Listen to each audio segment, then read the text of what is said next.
This second morning session has to do with young people and the next generation. I'm Paul Eli, a senior fellow at the Berkeley Center at Georgetown in Washington, and it's a pleasure for me to have an opportunity to speak with these three students who've been with us really all through the conference. Aina Garcia Mestre from Baquerna Universitat Ramon here in Barcelona. Emma van der Haar from Georgetown University in Washington. And Carl Jambo from Georgetown University in Qatar. We've shared with them the prompt for this session, which goes as follows. Individualism, materialism, and accelerating social change have eroded the idea of continuity and obligation across generations. Younger people naturally recoil from the world they've inherited, a world made and unmade by their elders. Is intergenerational solidarity possible in the face of new common challenges, including climate change and the AI revolution? So I note, as I read that it really takes the form of a couple of propositions and then a question. So I'm going to turn to the students first for introductory remarks, and then I hope we'll revisit each of those propositions and the question individually.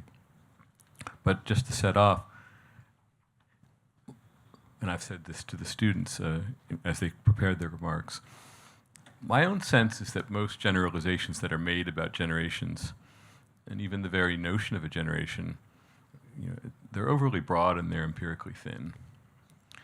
So I'm inviting the students to speak in terms of their own particular apprehension of things as younger people from Catalonia, Southern Africa, and the United States. I'm also interested to know how they see the world as we find it, as one made by their elders per se, or whether rather they see the lines of affinity drawn in other ways.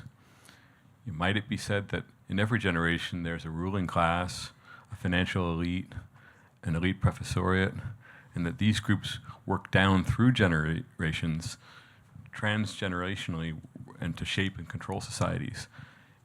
If that's even provisionally the case, that's something that I wonder if young people in this moment are particularly aware of, and I hope we can touch on that in our remarks. So let's begin with Aina. Hi, yeah, it's working. Hi, thank you. It is a pleasure to be part of this conversation. I'm really excited to be here. And I guess I will start by saying that, well, I'm from Catalonia, as Paul said, and I think that it has been a prime example of a place of both continuity and change within Spain, where the past, it's never too far because it's still present, but the future presses through the door.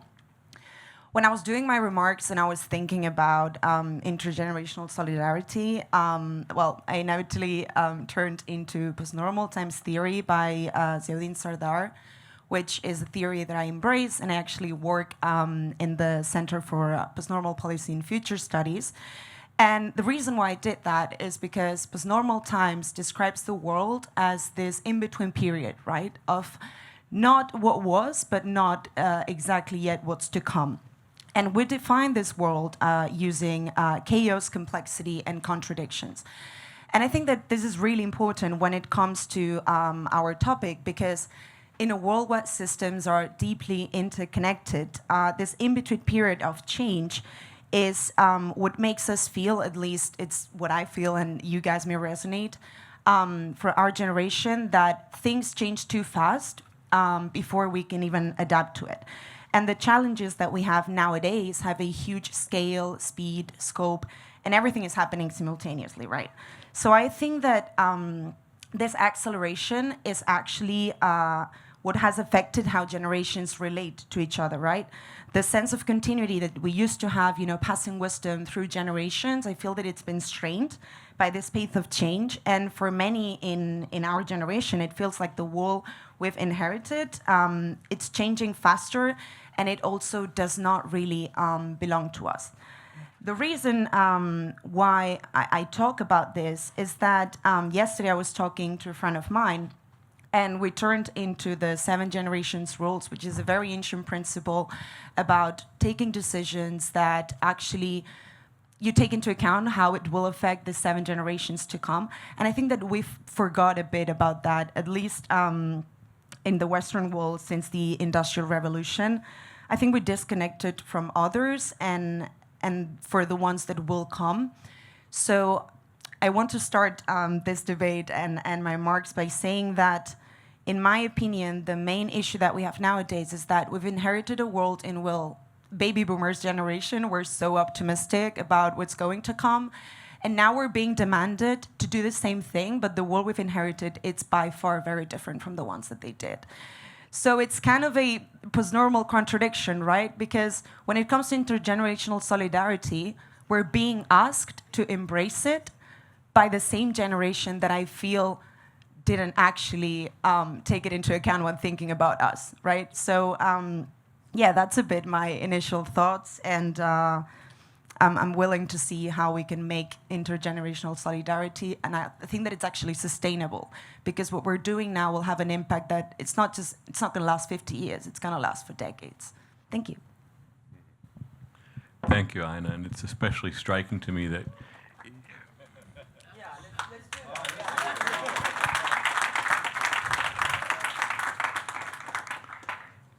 it's striking that in the space of a few sentences you observe that the past is especially present in Catalonia, and yet the wisdom of the past is very difficult to transmit across generations.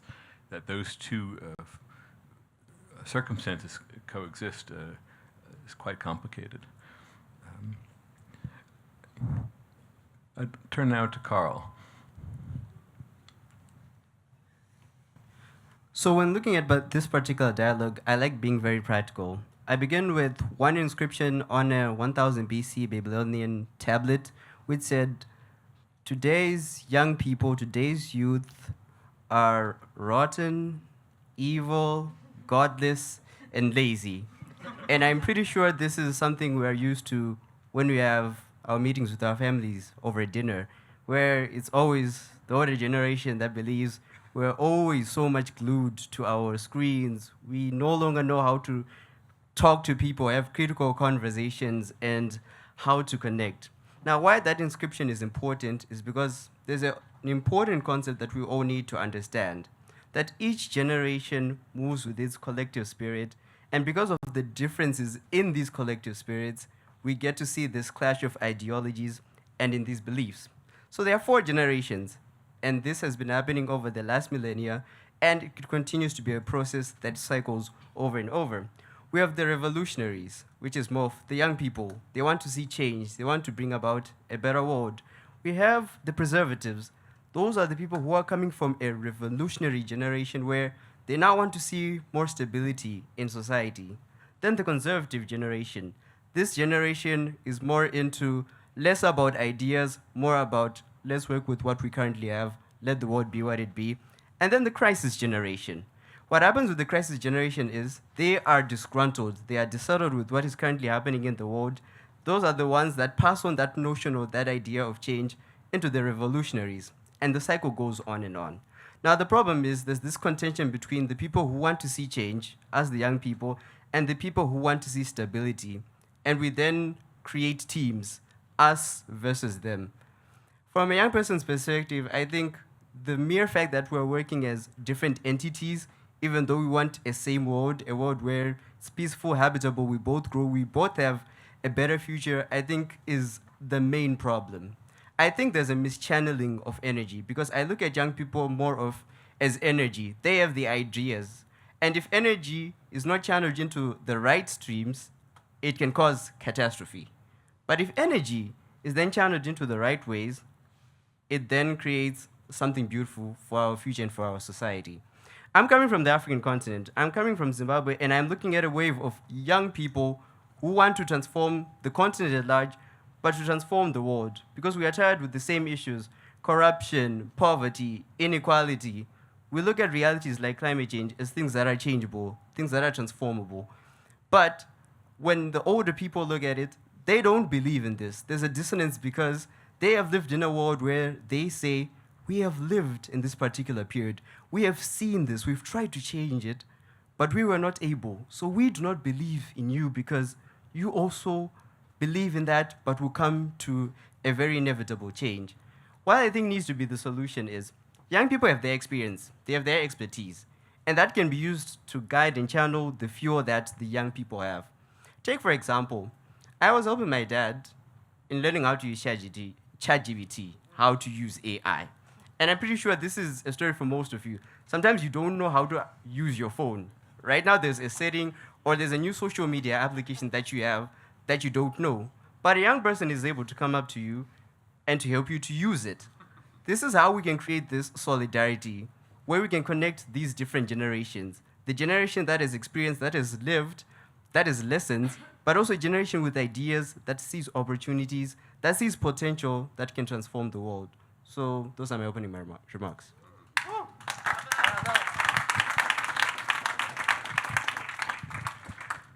Thank you, Carl. And you really opened up something that I'd never grasped before, which is that one reason the older generation resists change, it's not just that they want the way of life they've established to continue, but if the young generation succeeds in producing change, you've proven it possible and shown the failure of the older generation to do it in their own time. That's very wise. Emma? Does that work? Yeah. Hi. Thank you so much for the opportunity to be here. Thank you, Mr. Eli, for moderating this. And so when I was thinking about this question of generations, the thing that first is most intimately, most personal is the genetics of my body and the physical generation between me and my parents and my grandparents. And so from my parents, I inherited my blue eyes, my food allergies, and I feel neutral, or I don't blame them at least for some of that. But those are the first things that come to mind. And I know that we are intimately connected. We're physically connected to those generations ahead of us. Also through epigenetics, which is when it's the lived experiences of one body, and in the generations that follow, there can be different expressions of those genes. And so this is not evolution, which takes many, many generations. It can be something that appears a generation or two later. And so I'm proudly from Louisville, Kentucky in the United States, which is part of the upper South. And so the Civil War, the American Civil War, is a big part of the lived experience still, even though it's been about 150 years. And so even from this Civil War soldiers who were taken as prisoners of war, their sons who were born after their time as prisoners of war died younger, 11% younger than the sons of soldiers who were not taken prisoner of war, who were born also after the Civil War. And this was not the same for the people who were sons who were born before they were taken. It was just after they were taken. The same thing, the same genetic expressions can occur after adverse childhood experiences like childhood abuse or food scarcity. And so we see that our bodies literally carry the marks of generations before us. Additionally, another thing that's omnipresent in Kentucky is coal mining, coal miners. And this same thing is present in the children, the generations that follow from coal miners. Their genetics are, or the expression of some of their genes can quite literally be changed by the effects of that coal dust. And so this has been something I'm thinking about, and this question mentions climate change. And so I think with that, as I said, coal is a really big part of my state's legacy, history, and current economy. I hear the coal barges on the river every single day in the winter. I see the coal. It powers my house every single day, and I think about this. And also, I see that my city has already experienced over a 2.2 degree Fahrenheit increase in temperature since the 1960s, as well as increased flooding, snow, tornadoes, everything. I see the effects of climate change already, and that we've had catastrophic floods, tornadoes, and I see the coal, and I know the connection between those two things. Also, for Eastern Kentucky, where a lot of this coal comes from, 3 of those counties are in America's top 10 counties that will be impacted by climate change. And so it is very obvious to me what the coal mining from older generations has done to my current generation, what I've inherited with these floods, these tornadoes. And at the same time, I don't think the answer is to blame those generations for this coal mining, for the the tragic effects of climate change that we are going to inherit and that we will have to live through for longer. Because we will not get through it just together. It is not the responsibility of one generation to carry the banner forward through the climate crisis. It cannot just be a 20-year sector of the population who is working to change things, because I know I have professors who have been doing it for their whole lives, and other people who are older than me and people who are younger than me who will also contribute to this change. And so part of that comes from we all need to fill in for each other's gaps in these generations. As Carl mentioned, his dad wasn't able to operate his phone at the same level of skill as Carl, and I'm sure your dad can do something that you probably can't as well. And so for me, this came about when I was leading an advocacy trip on gun violence prevention to Capitol Hill in Washington, D.C. I was tasked with leading a group of 19 adults. This was really surprising to me. I was not expecting it. But the leadership said, you know how to use Apple Maps, you know how to use the app that we're using, and you know Washington, D.C. Please lead these adults who have 15, 20 years of experience in advocacy to the Hill. And so this was a very stressful day. We met with 7 different legislators, and it was difficult because they had the expertise too, and that we all started to work better together when we realized where the trade-off could come. Although I was technically designated the leader, I let them lead in the meetings because they knew the policies more thoroughly than I did, even though I've been in this gun violence prevention movement for more than a third of my life. That they've been in it for way longer than I have still. But I was able to lead them between the buildings because I could use my maps. And so that became a really crucial part. And the words that I'll leave you with from my opening statement come from a Kentucky poet, Silas House. He wrote this poem for Andy Beshear's second inauguration, who's our state governor. And I know this is very Kentucky-centric, but that is where a lot of my thinking comes from. And he wrote this poem called Those Who Carry Us, which is about response to climate disasters and how we can all work together. He writes, "Often these days I study on those who carry us, the everyday people who keep the engine of the world running. When the darkest skies move in, I remind myself that most people are good. I think of school teachers who say you matter, bus drivers who are glad to see us each morning, lunch ladies laughing out as they ladle our food, all those who stand up for what is right. There are so many ways to change the world." And then finally, ellipses. We will walk together, no matter if it is in cold rain or moonlight. Sometimes the only music is hammers and saws, but we keep going, aiming for the high ground, where they will be standing with their arms out, saying, "Come here and rest. Let me help you." I believe that this is what we need to create with intergenerational solidarity. We need to stand together and work together for climate resilience, as well as every other problem that is currently facing our generation, as well as impacting those before and after us.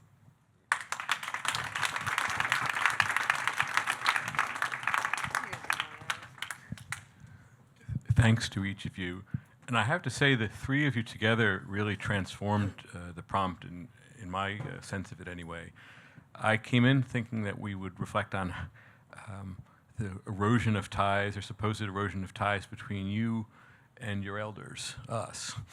But I heard instead that you are already thinking about the next generations in a way that is both striking and perhaps precisely what sets you apart from previous generations. I know you referred to the 7 generations rule or axiom that you should consider the effects of any act down 7 generations. Emma, when reflecting on the effects of coal and of global warming that's raising the planetary temperature in a way that's going to affect future generations. And Carl, you've already found a measure of detachment from the whole scheme of generations by seeing this cycle as recurring. And that's, you're going to bring that to the debate. So can we turn in that direction? The 3 of you are, at the beginning of adulthood, you're already consciously aware of future generations. It seems. Let's go there and let's develop the way that you think about the future and future generations. Carl, would you like to start? I would say future generations are going to come into a world which is quite difficult because with the way technology has had an impact on Gen Alpha, as people say it, a lot has come through. They have their own language, their own culture. They say certain phrases that they laugh amongst themselves and possibly we do not understand. So it then creates this dynamic where imagine an adult speaking about democracy to a 5-year-old toddler. You might be happy and say, yeah, yes, yes, but there isn't that level of understanding because of that different dynamic. I think if we're going to look at the future generation and we want a world that has more of the solidarity that we're looking forward to, I think it is to place each and every one of each other in each other's shoes. What I mean by that is to say, a young person should put themselves in the shoes of an older person. What do the older people think? What are their expectations? How have their lived realities and experiences informed what they think about the world? And at the same time, the older generation also needs to come in and step in the very same shoes and think about when they were young. What spirit and what heart did they have at that particular moment? And how did that spark of hope or change go about? I think once we begin placing ourselves in each other's shoes, we create this stable basis for understanding. Now, with that stable basis of understanding, what I'm also proposing for, especially for the new generation, is having more young people in spaces of influence. You cannot dictate the future of a generation that is going to come up there in the future without understanding what their needs and their wants are. Sure, you might have a conception, but if you are not going to allow the actual stakeholders who are going through something to actually be there, to have that platform to actually air out what they have to say, we have a problem. But also, I don't want it also to just end in let young people's voices be amplified and be heard.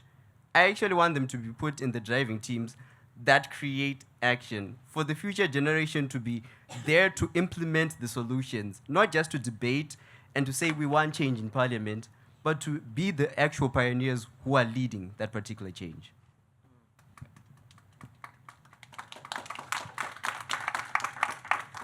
Aina? I think one of the main reasons why maybe our generation thinks towards the future is precisely because what I was talking before about optimism with your generation. I feel like my parents' generation and my grandparents' generation, which is my grandma who's sitting there and speaks no English, but prime example. I think that you guys saw future as this promised land, right? Not just relating it to politics and things like that, but even if you think about films and things like that, the way that your generation portrayed the future was super optimistic. You know, you were in general way more optimistic than we are.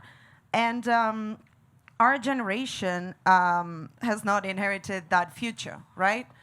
Instead of promising politics, we got the rise of the far right. We got authoritarianism coming back.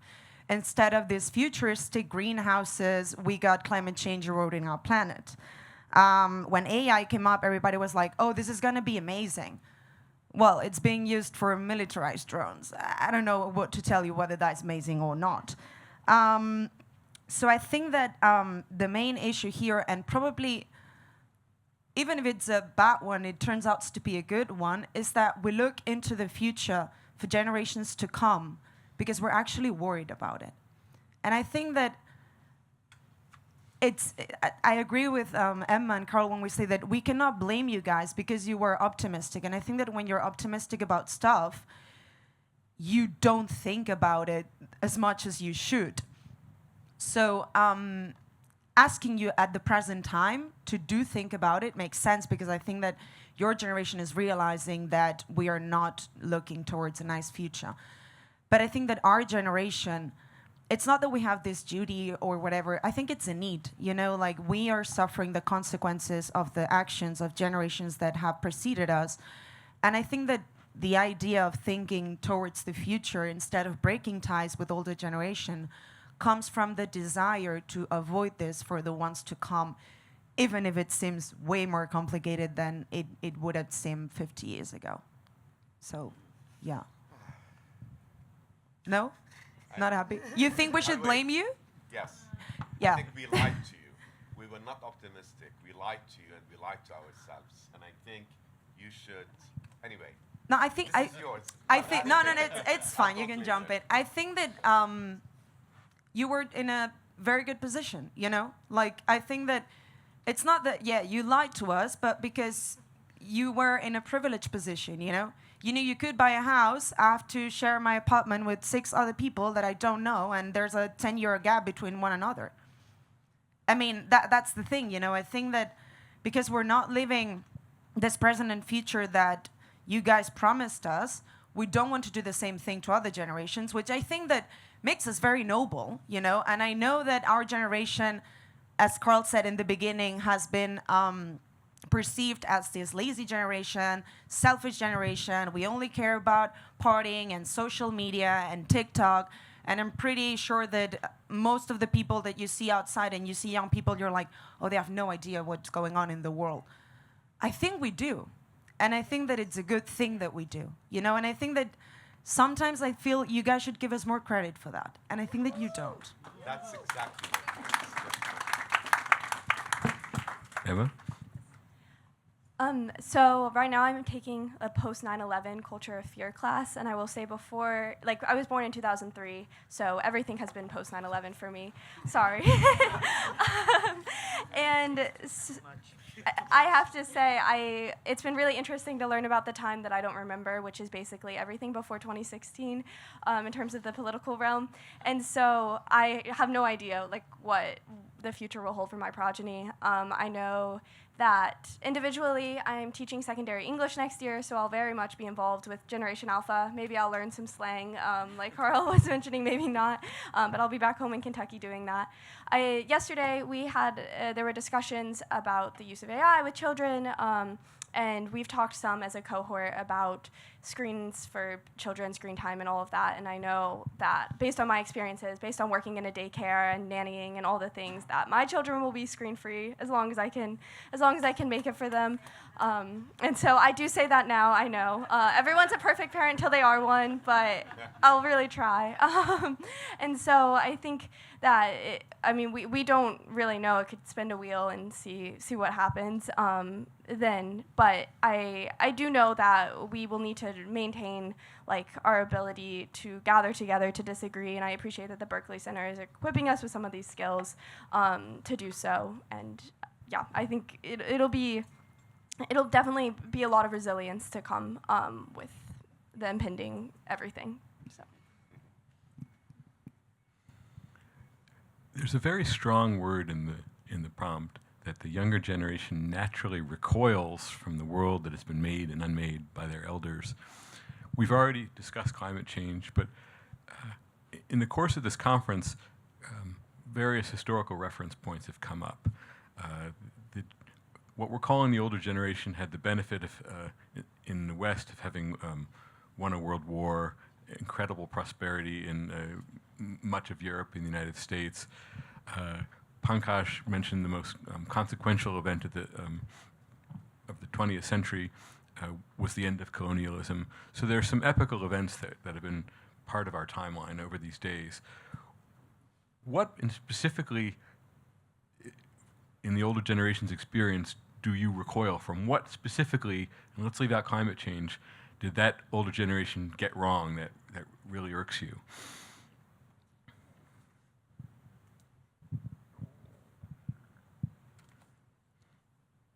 Ina? I don't think I actually recoil. Maybe that's why I'm having issues with the question, because I think initially, maybe, I was a bit put aback, you know, but for more superficial things, you know, I do recoil from older generations that are still very much towards either racism, discrimination, not accepting people. But I think that's superficial, and I don't think that every single person that is older than me is that way. So I don't recall from that world. And actually, I think that throughout my studies, I've realized that sometimes you need to look back a little bit. When I saw the panel and I saw that we were talking about AI, I thought about some research that I did a couple years ago about how AI was changing the way that we produce and disseminate knowledge. And I actually compared it to the initial way that we used to do that, with Akhov's pyramid, in which, we have data, we turn it into information, knowledge, and then we have wisdom. With wisdom being inherently human and actually something that has been passed down through generations, and then I think it's a collective decision that we make what we consider wisdom or not. When I was doing that, I was questioning myself, is AI capable of producing knowledge, really, right? Because we trust it a lot, and we actually think that it will be able to do that.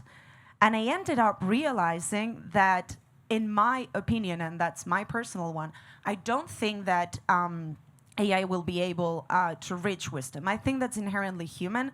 And I think that we need older generations and future generations to achieve it, So in that sense, when it comes to facing new challenges, especially AI, new ways of finding, disseminating information, and the impacts that it has, especially politically speaking, with fake news and everything that we have, I think that connecting back to what unites us as human, as a collective entity, not individual, as Carl was saying at the beginning, makes me not want to recoil, completely.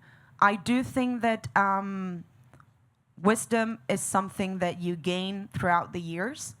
And I do feel that while you can achieve a certain level of it when you're young, recoiling from the ones that were passed before you and the ones that actually went through a lot of experiences is not going to help you, but rather obscure this process. I don't know if that made myself clear. I'm hoping I did. It's fantastically clear. It really is. Carl? What I would say I recoil from, there's this spirit of pessimism. Let's look at the future. We're looking at the current conditions of the world right now. The rise of the right wing, Trump, complete climate catastrophe. We're looking at a future and a world where we don't believe that there's that transformative change. And I do not like how, at least with the older generation, they pass on that spirit such that with young people, we end up feeling as if we are helpless and hopeless at the same time. It seems as if we are going to get to a point where there's nothing, there's complete destruction. We are not able to transform or to change the world. I say I recoil from this because it then also means when a young person sees something different, perceives the world in a different manner, and they want to try out something new, they might not be successful, but they want to try something new, there's that air of, no, you cannot do it, or we don't trust you enough to lead us in this particular initiative. Or even if we do, it will never go through. So I'll draw from an example. Let's say we have a particular institution X, and we're voting on a critical issue that affects everyone on that particular campus.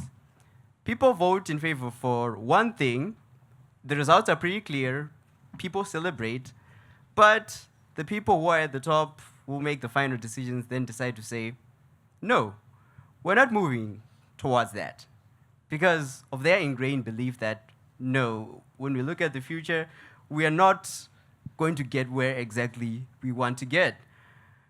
I would say there needs to be a change of that air. There's going to be, for example, an America that doesn't have a Donald Trump. There's going to be a world in which young people are working in different sectors, in tech. They're working towards technologies that can help shape and transform our world, that can help with the climate crisis. There are people in so many different sectors that are finding these gaps, that can actually help the world that we need. So I think instead of this air being passed on where there's this disbelief, there's this underestimation, where we look at young people as, oh, they need to, we will hear you, but we will not really consider what you're doing. I think it shouldn't be a world where young people are forced to revolt, to fight so that they're actually heard. I genuinely believe it should be a world in which young people are openly accepted, not to wait to have a revolt. Look at Nepal, look at the Arab Spring. We don't want young people to wait and to be that radical in order for us to transform the world. Let's give them the tools, let's give them the opportunity, and let's give them the platform. Yeah. Emma, and then we'll go right to questions after Emma speaks, so I can tell that there are questions in the room. Yes, thank you. I think, again, going back to America, which I guess is where I'm supposed to represent the United States, I don't recoil in as much, like that's not the first emotion I feel when I think about older generations. And as I said, in this post 9/11 class, we started with Vietnam and Ruby Ridge and all of that. And so I understand that there was also a lot of very traumatic and stressful events that came before. An issue that is affecting my generation specifically in the United States is gun violence, and that is really near and dear to my heart. Gun violence is now the leading killer of kids and teens in the United States, and so that is something that I have dedicated, as I said, over a third of my life to. I said this stat yesterday, and I think for the fellows in the room it was shocking, but over 125 Americans are shot and killed every day, and so it is unlike anything else experienced by our peer nations, and so that is something that has really become an issue in the last 30, 40 years as the NRA has changed the National Rifle Association has changed its direction and what it advocates for, as gun companies, firearm manufacturers have changed their marketing strategies, as the laws have changed in accountability. And I do blame older generations, those who were specifically making those policies for that. And now I've been able to vote in the United States for 4 years, and others my age group are starting to be able to vote, those of the lockdown generation. And so I'm hoping that we are able to make change in voting those out who turn a blind eye to gun violence and are able to affect that policy more. But I would say, as those issues that affect acutely those of us who've grown up in the 90s, 2000s, 2010s, 2020s, we'll start to see a bit of change in there too. The word recoil comes, it's part of the, recoil is part of the process of shooting a gun, and 125 gun deaths a day, that's worth recoiling from. Questions?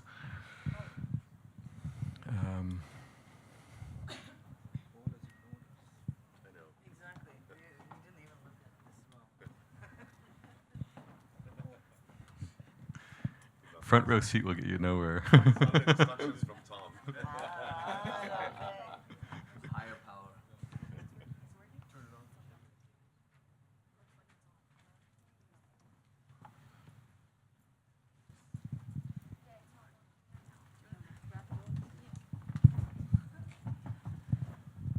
Thank you. Hi, everyone. Scarlett, also a Georgetown student. I'd be interested to hear from the three of you because you come from different contexts. What keeps you engaged? We see a disengagement overall from our generation. What is keeping you engaged in this work? Why are you still doing activism or trying to make the world a better place? Can you speak to maybe what that motivation comes from? I'll speak and I'll say, from my background, in my country, opportunities do not come that easy. It's not the most competent person who gets to become the most successful. Usually, you need to work with corrupt elites in order for you to have a good life. I noticed that, and with my moral compass and with my values, I never liked that. And having been a leader in various organizations and led different people, I've always believed in transformative change. So working with young people and helping to transform a community, either to be self-reliant or to leave the world in a better state. So what has been driving me so far is because for my country, Zimbabwe, I want to create a system where there is that change, an overhaul of a system where corruption and the people who don't deserve things are the ones who are at the top. I believe in people who work towards merit. I believe in a world where we create opportunities. I believe in economic systems that are going to help everyone. So if you put in the work, whether it's through school, entrepreneurship, you are able to have a decent life and to live in a better world. So I would want to lead a particular country like that. And I would want to be, maybe not at the helm, I mean, that would be an aspiration to be leading a country like that, but to have people, to work with a network of people who can come along with me back to my country, but as well as to the African continent to reshape all of these narratives regarding corruption, poverty, civil strife, tribalism, to disseminate all of these things so that we actually have a future, a 2050, a 2080, where I'm happy to say we were those people who changed the world.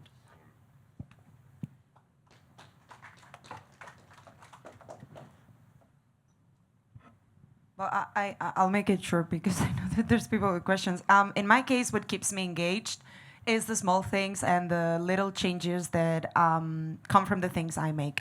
You know, I do struggle a bit when it comes to doing activism for like very, very big causes. And I feel that sometimes I get frustrated because the ones that I have been involved with, I haven't seen real change. So that frustrates me a lot. But, well, I have a group of volunteers, for example, with a colleague that it's not here, he's outside doing his internships. It's called Damon. And we actually get food and basic necessity supplies to people in El Raval once a week. So that's one of my little ways of doing activism. And we are a group of volunteers with like 15 people, and everyone comes from different backgrounds, and we do that. And another thing that I think keeps me being active is that I have a dance organization. I actually dance urban dances. Makes me really happy. And we've been organizing since 2015 different dance events. We've collaborated with the local council and other different neighbors organizations, and we've been trying to get into people from different backgrounds, people that are migrants, people that are in different positions. And I see it as a way of like really fighting for inclusion and embracing different people. And because it's something that I'm actually there and very connected to, I think it keeps me going, and it gives me a push for maybe like, you know, greater causes not defeating me so much mentally, I guess. And for me, yes. As I said, I've been involved in the gun violence prevention movement for 8 years, since I was 14 years old. And while when I joined, the stat for how many people were killed every day was 90 people, which is still way too many, and it has only gone up. And so that is obviously discouraging. And at the same time, gun violence prevention in the United States has gone from being a third rail issue, or something that most politicians won't really touch. It won't be a campaign platform. They're scared of losing votes, to being the center of a lot of people's campaign promises or speeches. And so, and also people who oppose what we do are now more willing to meet with us. In those meetings I referenced, where I led the group of older volunteers, we met with offices of representatives who would never have met with us 5-6 years ago, because they didn't view our work as important. They didn't view our votes as powerful enough. And so I would say that even though there has not been change in that number over my time, there has been change in how much we are able to talk about it, and hopefully start reducing the number of gun deaths soon.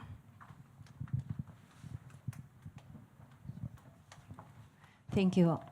I'm just going to be brief, and I'm here just listening to these three wonderful voices, and confirms the role of a scholar and in academia. And the question relates to what needs to change, what transformation needs to happen in global academia so we can achieve what we want to achieve. Because, you know, coming down from the ivory tower seems like the right thing to do, and really talking to people, listening to people, and working with people. I think we forget we are all activism in a way. We all want the good for others and for our communities. And in the same way, and just to finish, As you say, we have many, many deaths of gun violence. I want you all to remember that yesterday 4,500 people died of tuberculosis, the same today, the same tomorrow, and so on, because it's the disease of the poor. Thank you very much. I think what needs to change, especially in academia, I think you're lacking young people. And I'm talking from experience because Yeah? Okay, because I'm listening at tin, tin, tin. Sorry. I recently started doing research like 2-3 years ago, and the first time that I went to a conference was 2 years ago. I was the only undergrad there, and I was freaking out. Like, I was literally freaking out. I was sitting down with people with a PhD, and I didn't even have my university degree. And so it was a good experience, but I would have liked for more people or younger people to be there, you know, to be given the opportunity. It went amazing. You know, I went back last year, I chaired a section, I'm super happy. But I think that what needs to change is both from the older generations to give us a chance to speak up and to listen, because I think that it's really important. And to the younger generations, I think we also need to, you know, encourage each other to produce research, even if it's not the best thing you'll ever produce in your life, you know. Learn by doing. I think that's what I'm trying to do, and that's the only way that you're able to learn. So I think change comes both ways, you know, from younger generations to put ourselves out there, stop being in this state of fear of what they're gonna think, I'm not gonna be enough, I'm not gonna be knowledgeable enough to be sitting with these people, because that's what I was feeling. And from older people, make us feel welcome, you know, demand for us, accept younger people in conferences, give us a space to talk. I think this is great, and we should have more things like this, because it's a way of also, you know, making the gap a little bit narrower and try to understand each other in a better way.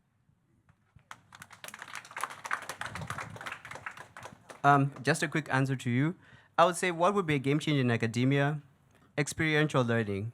I was at this institution called the African Leadership Academy. They transform everything that you learn from the classroom to get actual experience. If you're learning about entrepreneurship, we're going to give you the knowledge and the tools to go out there into the world, to start your own enterprise, your own business. We give you the advice, we give you all the help that you need. I think having more of these experiential experiences helps you to actually connect more with the world and learn. So we're moving away from a world where it is just, I read the textbook, I pass my exam, I graduate, I get a job. We're now more of in a world where I need to learn the things by being in the ground. If I'm working for a particular company, I'm there with the people who make the decisions or with the people who are leading projects, and I'm having my input there. I think through experiential learning, because I was with a group where we were doing consulting for small to medium enterprises, I learned more about the consulting world than if I would have read. So that changing that experience from the classroom to what happens in the real world, if it's research opportunities and people presenting at conferences, that can make a difference. Thank you. Let's have a final word from the Dean, a question. Okay, thank you. I'll be quick. I mean, you guys, the best thing that we could do is continue to believe in you, to give you the space to excel in what you do. We need to give you the reins to lead into the future. And I loved what you said about making sure that you don't repeat the mistakes of former generations, yourselves, and with future generations. I think you were very gracious and generous by saying that we were optimistic. We failed you. I mean, we've done a lot of good things, but we've also failed you. And we're leaving you with a world that's really broken. But we have hope, and our hope is with you, really. And the other thought that I want to just leave you with is there are instances which call for intergenerational solidarity, and there are instances that may call for a break with the older generations. And you look at the United States, you look at what Zohran Mamdani represents, right? Is there going to be intergenerational solidarity between Zohran Mamdanis of the world? And I say Mamdanis because I hope that this is going to inspire more people. With the Chuck Schumers and the Hakeem Jeffries and the Nancy Pelosi's of the Democratic Party? I doubt it. I'll give you another example. What Palestine and the Palestinian cause has been failed by its so-called leadership, right?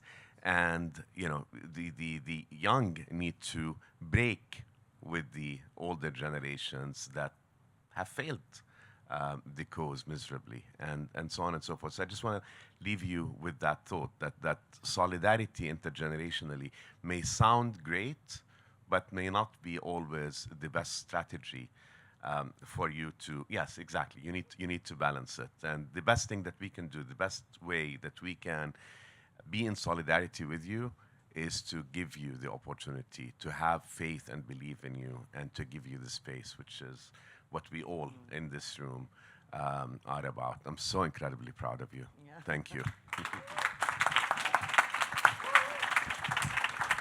Thank you to our 3 students, and thanks to all of you.